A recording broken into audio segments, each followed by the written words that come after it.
People just want to make out like they know, so everyone clicks on their thing. They don't know, bro. Jai, how are you doing? I'm good, thank you, mate. How are you?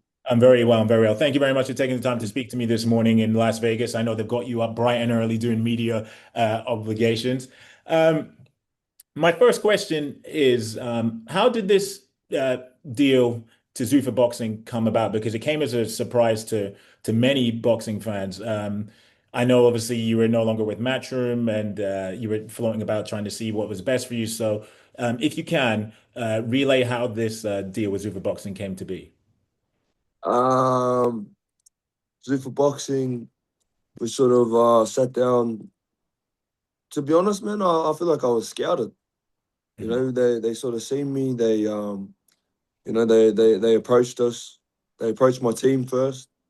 Um, my team sort of went back and forth with them when they found out that was serious. You know, one of the members flew out to Australia, coming out to sit down with us and stuff like that. And then, I just liked everything they were saying, and they obviously it just fit. They got a lot to prove in a short period of time, and they want to get shit done and get stuff over the line, and so do I. You know what I mean? I don't like stuffing around or you know talking shit. We just want to fucking fight and prove we're the best. And I feel like they're on that same track. They're going to be taking fights and stuff serious and getting the big ones over the line fast. So why And not? you mentioned that you said you liked everything what they were saying. Was that the fact that they hinted that they want to get certain fights done for you as quickly as possible, and that other promoters haven't been able to facilitate? Yeah, big fights over the line. Like, bro, these guys are changing the sport. Just cause like look at the track record, look at the Riyadh seasons, look at the Zoofers and the Ring magazine and bro, the last couple of years, bro, this whole sports changed. Everyone's been taking part in these Riyadh seasons and stuff like that, and Riyadh season's part of Zuffa. Mhm. These guys are having the best fight the best. You know what I mean? Like it's actually crazy. The stuff they're doing. You know what I mean? Like look at U6 fighting fucking at Yeah. the pyramids. Yeah. That's crazy. And then you got Dana White putting on a show at the fucking White House. You know what I mean? Like these guys' movements are just different. You know what I mean? And I believe they just can make things happen, and they're hungry to do it. They want to see the exciting stuff. This isn't about even the way Dana handles his media stuff. You know what I mean? Like he just wants to get shit done. Like fucking stuff all this bitching shit and complaining about everything else. And mate, we're here to fight. We're here to get the best fights on the over the line. So, I honestly believe that's what he wants, and he's got a good intentions for the sport. So, do you think that he potentially be able to get you a stadium show back in Australia? Because I'm sure that's something that you'd love to do. Of course, I've already heard a few like little things about a big fight. Getting all the number one Aussie stars. You know what I mean? And that's something that I used to talk about, man. Coming when I first won my world title or something like that. Like everyone, it's such a weird thing. Like in Australia, promoters not getting along, or like we have. If we put all the best Australian fighters on the one card, we could actually break records. Mhm. Like we could set a standard for Australian boxing that would just blow the fucking roof off. You know what I mean? And to have my last name a part of that sort of movement, you know what I mean? Like to have the Opetaia name on one of the biggest fight nights in history in Australia, whether you're fighting for world titles or not, to be a part of history making and have your last name on there, you know what I mean? Like your last name's your badge of honor. You know what I mean? Like it's not mine, it's passed down from me. You know what I mean? So it's my duty to do that proud. So the things that they're talking about doing, like it's just this is what it's about. you know. So Yeah, hopefully they can deliver a stadium show for you guys. They did a massive one for Izzy and Robert Whitaker. I believe that was in Melbourne. That was like in 2018. So that just goes to show you that this type of thing is at the forefront of their mind. yeah, One question I wanted to ask you, there was a report today that came out that said the report is about the status of your IBF cruiserweight title, saying that basically the IBF are giving you an ultimatum that you have to pick fighting for the Zuffa false, title. false. Just don't listen to everything you read on the internet. You should know that, bro. Like people always jumping to conclusions. People just want to make out like they know, so everyone fucking clicks on their thing. They don't know shit, bro. They honestly do not know shit. That is a full made up fucking scenario. They don't know the conversations that are happening. You know what I mean? So I'm very, very, I want to work with the IBF, and they're not ruled out. I want to become undisputed. And unless the IBF jump on board and work with us, man, my dreams become a fantasy, So don't listen to fucking social media. If anything, bro, social media is just making it harder for people to work together because they're just making shit up. So they're like, it's like they're just trying to turn people against each other with their fucking headlines because they want people to click on their stories. So just stupid shit. But Well, thank you for the clarification about that. I wanted to ask you before running that story.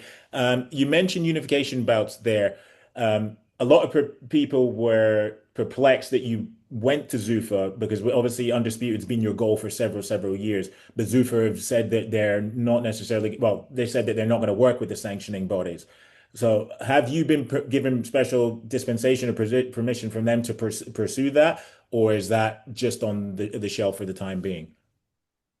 man, well, we're chasing undisputed. You know what I mean? This is my dream. Look at the last couple undisputed fighters. You know what I mean? Like you got Crawford, Hmm. like you got Usyk, bro, legends of the sport. I want my name up there like that, and unless everyone wants to work together, it crushes my dreams. I don't get to do what I want to do. So I got respect for all the IBF belts. Everyone's always whinging, oh, they do this, sanctioning fees and buying. Bro, this is the way the world works, boys. Like fuck. It's like getting taxed when you get paid. No one wants to pay tax, but it's just how it is. So stop sooking. Let's focus on the fucking goal. And I just believe every belt should want to be part of an undisputed fight. It promotes everything. To collect all the belts. That's the goal as a fighter, is to become undisputed in your weight category. You know what I mean? Like, it's not about how many followers you got on Instagram and stuff like that. Like, to me, this is, I've been boxing my whole life and I've always been chasing these goals. So, I'm on a mission to make sure this shit happens. Just a couple more from me. I'm conscious of your time. We haven't seen you in the ring since that devastating knockout of Hussein Sakara late last year, which you actually broke a bone in his neck. Have you ever done such damage to somebody? Obviously, I'm sure you fractured orbitals, you've broken noses, but to break a bone in somebody's neck, you have to hit incredibly hard. What was your reaction when you found that out? And did you speak to him afterwards? Um, Not really, man. We obviously hope he's okay, and he's made a full recovery now. But we were a little worried at the time. But I don't want to be fake. Like, oh, he's there. Go to the hospital and fucking take photos. Like, he's doing his own thing. He's with his family. You know what I mean? Like, just let him do his thing. If like I was obviously happy if he wanted this. If he wanted me to go see him, I would have been happy to go see him. But bro, he's like, if I fucking broke my neck and some dude walked in and watched hospital, I'd be like, hey mate, like, and with a bunch of cameras, I would be like, bro, fucking get it out. You know what I mean? Like, well, people do things for social media just to make themselves look better. Like, I obviously hope, we never wish harm upon our opponents outside the ring. You know what I mean? In the fight, it's just business, but we know what we're stepping into. We're all fighters. You know what I mean? I know every time I step in the ring, I could break my neck, break my face. You know, I could fucking not walk out of that ring. So I understand the risk that I take every time I step in there. We live and die by this sword. So it is what it is. And moving on to your opponent, Brandon Glanton, a very, very solid cruiserweight. Obviously, he's had some mixed results as of late, but I kind of feel that he's a lot better than his recent run of form suggests. Is that a notion that you agree with? He's never fought a Jai Opetaia. Right? He can look good against whoever he wants, but he's never fought Jai Opetaia. You know, and who the hell who's he sparring to even get the same type of movement, the same power, the same speed? So it's a whole different ball game. You know what I mean? We're world champions for a reason. But in saying that, bro, I'm not taking him lightly either. You know, I have prepared for 12 hard rounds. So, you know, it doesn't matter who he looks good against because he doesn't look good against me. You know what I mean? That's the way I think anyway. And final one for me, you're obviously now in the Zuffa TKO UFC family. Who do you think is the best boxer in the UFC? Who do you think has the best hands, pure boxing hands in the UFC? Um,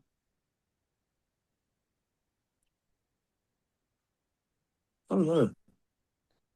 It's different, but you know what I mean? Like they gotta focus on so many different things. You know, like if they just focused on boxing, you know, they'd be different fighters. You know, so just the way they move. I got to watch Paddy Pimbleton, you know, on the pads, and you know he was at the PI. Hey, fluid. You know what I mean? There's some good fighters, you know, like. But then again, he was kicking and you know moving around, sprawling. So I just love that flow state, you know. But I've got to say, someone that actually stood out a lot for me. He's not fighting anymore, but Conor McGregor. His distance, you know, like the straight lefts, you know, making people come on. I love that distance control. You know what I mean? So he was someone that sort of stood out with me. He sort of looked like he had an amateur background in the boxing. You know, so he's probably the guy that probably stood out the most. But other than that, And actually, before you go, a couple years ago, you sparred with undefeated British prospect Lucas Rohrig. He's gone 4-5-0 right now. But what do you make of his career development so far? Because at the but time when you sparred him, he wasn't even a professional. yeah, but he's a good kid, man. He's a good kid. I definitely watch out for that dude. You know, he's I honestly believe he's a full package. He's got a good attitude too. He trains hard. He's got some good skills. So, you know, keep an eye out for that, Lucas. And final one for me, when 2026 is all said and done, what will have Jai Opetaia have achieved? Well, hopefully we can get one of these undisputed, one of these unification fights over the line, both. But you know, I'm pretty confident that we can get one this year. If we're lucky, we can get all of them. You know, which would be amazing. But like I said, man, we're chasing undisputed. We're heading in that direction. So whoever I got to go through to get there, that's what we got to do. All right. Jai Opetaia, thank you very much for the time this morning. Hopefully the weight cut goes well and good luck on Sunday. Weight's good, but I appreciate it. Thank you, mate.